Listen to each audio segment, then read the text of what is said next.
देखिए अब हम लोग पढ़ेंगे बेटे मतलब कि इस चैप्टर का एग्जाम्पल नंबर दूसरा।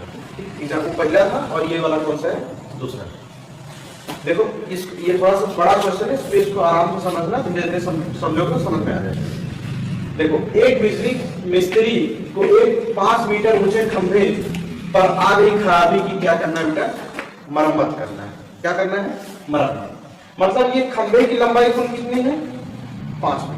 ठीक, इस पे मरम्मत करनी है। मरम्मत काम करने के लिए उसे खंभे के शिखर से, देखो खंभे के शिखर से बेटा, शिखर माने ऊंचाई पे, ऊंचाई से कितने मीटर तक, 1.3 मीटर नीचे तक बिंदु तक वहां पहुंचना। मतलब यहां तक पहुंचेगा, यहां से 1.3 मीटर तक यहां तक पहुंचेगा, तभी तो बेटा इसमें खड़े होकर इसमें जो खराबी है उसको बना सकता है। तो यहां तक पहुंचने के लिए पहुंचना चाहती है, मतलब जो बिजली मिस्त्री है वो फीमेल है, इसलिए लिखा है पहुंचना चाहती है। यहां तक पहुंचने के लिए प्रयुक्त सीढ़ी की लंबाई कितनी होनी चाहिए बेटा, इस सीढ़ी की लंबाई, यहां तक पहुंचने के लिए सीढ़ी की लंबाई कितनी होनी चाहिए जिससे कि वो 36 से 60 अंश के झुकने पर वह अपेक्षित स्थिति तक पहुंच जाए। मतलब 60 अंश तक झुकाने पर यहां पर ये पहुंच जाए। तो कह रहा सीढ़ी की लंबाई यहां पर कितनी होनी चाहिए। तो सर्वप्रथम यहां तक बेटा क्वेश्चन हो गया है। अब हम पहले से पहले किसको ज्ञात कर लेंगे, सीढ़ी की लंबाई। सीढ़ी की लंबाई ज्ञात करने के लिए देखो हम क्या करेंगे। देखो ये शिखर है, शिखर से कितने मीटर की दूरी पर, 1.3 मीटर की, 1.3 मीटर की दूरी पर ये पहुंचना चाहता है, ये पहुंचना चाहती है यहाँ पे। तो अब यहां से अगर हम लोग देखें तो देखो बेटा AB की पूरी लंबाई कितना दिया है, 5 मीटर, और हमको चाहिए यहां से क्या, BD की लंबाई।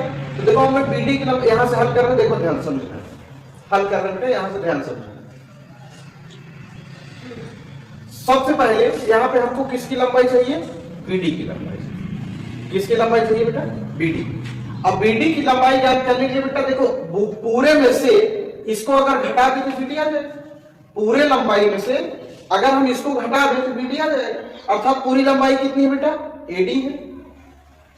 और इसमें किसको घटा दें, AB को हम क्या कर रहे हैं, घटा दें। अच्छा जब AB को हमने घटाया तो AD की लंबाई कितनी, यहां से देखो 5 मीटर।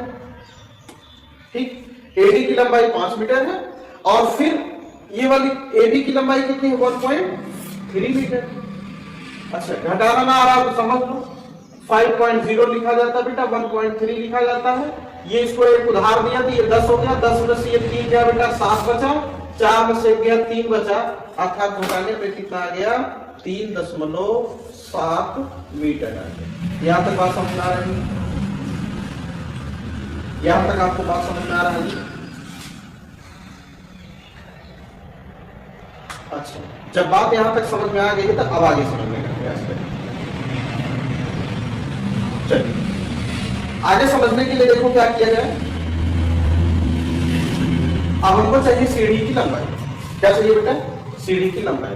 अच्छा ये दूरी कितनी आ गई बताइए, तो अब थोड़ा सा ये दूरी कितनी आ गई, 3.7 मीटर।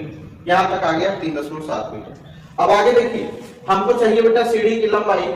यहां देखा जाए तो अब हम त्रिभुज कौन सा ले लेते हैं, देखो सिर्फ त्रिभुज कौन सा लेते हैं बेटा, त्रिभुज BDC की बात करते हैं। BDC एक समकोण त्रिभुज है, एक समकोण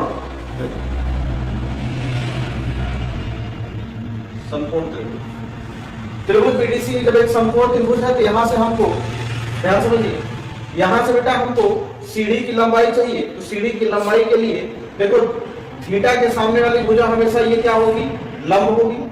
जो बड़ी भुजा होगी वो क्या होगी, कर्ण होगा, और जो बच जाए वो आधार होगा। इस बार हमको आधार से कोई लेना देना नहीं है बेटा, हमको लंब दिया और कर्ण दिया, हमको कर्ण की वैल्यू चाहिए, अर्थात BC का मान चाहिए। BC का मान अगर हम निकाल लेंगे तो सीढ़ी का मान अपने आप आ जाएगा।